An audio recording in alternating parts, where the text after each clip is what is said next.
केसात गजरा पांढरा आणि शुभ्र दिसते इतकी सुंदर कोणीही होईन दंग काळी बिंदी काळी कुर्ती घालून आली ती बोलली अहो भेटाना नदीच्या काठीशी होले होले आली ती माझ्या पाठीशी बोलली अहो भेटाना नदीच्या काठीशी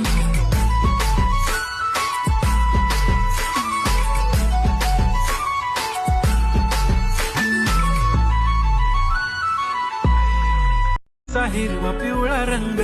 लावणी केसात पिवळा रंग लावणी केसात गजरा पांढरा आणि शुभ्र दिसते इतकी सुंदर कोणीही होईन दंग काळी बिंदी काळी कुर्ती घालून आली ती बोलली अहो भेटाना नदीच्या काठीशी होले होले आली ती माझ्या पाठीशी